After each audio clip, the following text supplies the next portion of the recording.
আসসালামু আলাইকুম রহমতুল্লাহি ওবরাকাতুহু। বিএনপির সাথে সংশ্লিষ্ট ওলামাই হজরতদের প্রতি আমার বিশেষ অনুরোধ। এবারের নির্বাচনে আমরা দেখেছি বিএনপির সাথে এদেশের কিছু আলেম সংশ্লিষ্ট ছিলেন এবং তারা কেউ কেউ ধানের শীষ মার্কাও নিয়েছেন, আবার কেউ কেউ তাদের সাথে অ্যালায়েন্স করে জোটভুক্ত হয়ে নির্বাচন করেছেন।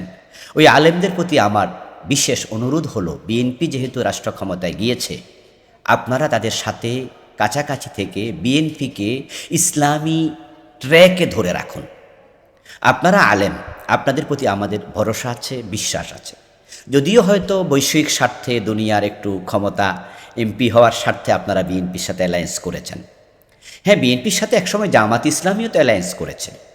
এই জন্য আমরা এটাকে একবারে খারাপ কাজ হয়েছে, গুনাহ হয়ে গেছে, এটা আমরা বলবো না। তবে হ্যাঁ, ইসলামী দলগুলো এবার একসাথে থাকলে এবং ইসলামী দলগুলো ঐক্যবদ্ধভাবে মার্চ করলে হয়তো ক্ষমতায় আমরাই চলে যেতে পারতাম, এই আবহাওয়াটা তৈরি হতো। কিন্তু সেটা তো আপনারা করেননি বা হতে দেননি, বরং ইসলামী দলগুলোকে আপনারা নিজেরাই ভেঙে চুরে খানখান করে ফেলেছেন। যে আপনারা আলেমোলামারাই ইসলামী দলগুলো ঐক্যবদ্ধ করেননি বা হতে দেননি। যাই হোক, এরপরও আপনারা বিএনপির সাথে আছেন, হয়তো এমপি হতে পারেননি, কিন্তু বিএনপির সাথে থাকার কারণে আপনাদের কিছু দায় দায়িত্ব আছে। আমি বিনীত অনুরোধ করব, সেটা হচ্ছে বিএনপি যেন আওয়ামী লীগের মতো ইসলাম বিদ্বেষী হয়ে না যায়, এই ভূমিকাটা আপনারা রাখবেন দয়া করে। কারণ বিএনপির মাঝেও কিন্তু কিছু বামপন্থী লোক আছে এবং মির্জা ফখরুল ইসলাম আলমগীর নিজে কিন্তু বাম, উনি বাম ছাত্র সংগঠন থেকে এসেছেন। এরকম আরও কিছু লেফটিস্ট বিএনপির ভিতরে আছে। ওই লেফটিস্টরা যেন কোনোভাবে বিএনপিকে বামপন্থী বানিয়ে ফেলতে না পারে, এই জন্য আপনারা ওলামারা বিএনপিকে সাথে রেখে তাদের সাথে থেকে এই 5 বছর গাইডলাইন দেবেন, তারা যেন ইসলামের পক্ষশক্তি হয়ে কাজ করে। আলহামদুলিল্লাহ, ইতিমধ্যে বিএনপির যিনি প্রধানমন্ত্রী হবেন আমাদের তারেক জিয়া, তিনি কিন্তু বলেছেন যে তিনি ইসলামের পক্ষে এবং রাসূল সাল্লাল্লাহু আলাইহি ওয়াসাল্লামের মদিনার রাষ্ট্রের আদলে তিনি এদেশ চালাবেন।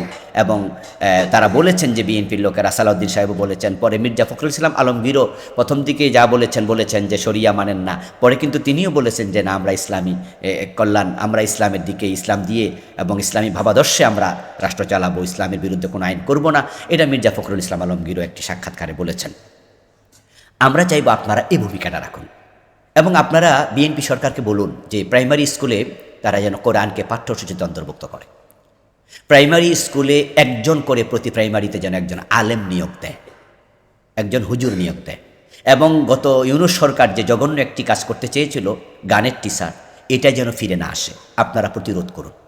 আপনারা তারেক জিয়াকে বুঝান যে উনার বাবা ইসলামপন্থী মানুষ ছিলেন, খালেদা জিয়া ইসলামকে ভালোবাসতেন, উনার সরকার যেন কোনোভাবে ইসলামের উপর এফেক্ট হয়, আঘাত লাগে, কোনো সিদ্ধান্ত না নেয়। এবং যদি তারেক জিয়া চান, বিএনপি চায় যে তারা প্রাইমারি স্কুলে কোরআন ঢুকিয়ে দেবে, কায়দা ঢুকিয়ে দেবে, আমফারা ঢুকিয়ে দেবে, একজন আলেম নিয়োগ দেবে, ইসলামী শিক্ষাটা প্রাইমারিতে ঢুকিয়ে দেবে, এটা কিন্তু খালেদা জিয়া এবং জিয়াউর রহমানের কবরে সাদকায়ে জারিয়ার সওয়াবের মতো যাবে। যেহেতু তারেক জিয়া করেছেন, তারেক জিয়া, খালেদা জিয়া জিয়াউর রহমানের সন্তান, তাই সন্তানের আমলের সওয়াব সাদাকায়ে জারিয়া হিসাবে মা বাবা পাবে। আপনারা একটু বুঝাবেন যে আপনারা সিলেবাসটা একটু প্রাইমারিতে কোরআনমুখী করেন। এবং বিএনপির সাথে থেকে আপনারা যেহেতু অলরেডি আছেন, আমি বলবো আপনারা দূরে সরা দরকার নেই, বরং বিএনপিকে ইসলামী ট্র্যাকে নিয়ে আসার জন্য আপনারা কাজ করুন। আমরা দোয়া করব, আমরাও সহযোগিতা করব, কারণ আমরা সরকারের ভালো কাজে সহযোগিতা করতে চাই।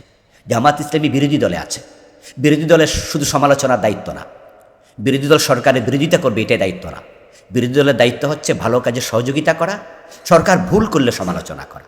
তো এই জন্য বিরোধী দলে থেকে জামাত ইসলামী আমরা যারা আছি, আমাদের এমপিরা আছে, আমরা কর্মীরা মাঠে আছি, দায়িত্বশীলরা মাঠে আছি, আমরাও ভালো কাজে বিএনপিকে সহযোগিতা করতে চাই।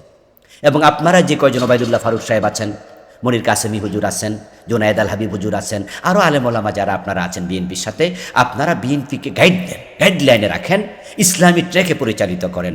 কারণ বিএনপি যদি রাষ্ট্র ভালো চালায়, ইসলামের পক্ষে চালায়, তাহলে আমাদের কাজটা বিএনপি তো করলো, আমরা তো ইসলামের পক্ষের কাজই করতে চাই। জামাত ইসলামী ক্ষমতায় গেলে প্রাইমারিতে কোরআন ঢুকাইতো, তো বিএনপি এটা করে ফেলুক। জামাত ইসলামী ক্ষমতায় গেলে বাংলাদেশকে দুর্নীতি মুক্ত করতো, বিএনপি এটা করে ফেলুক।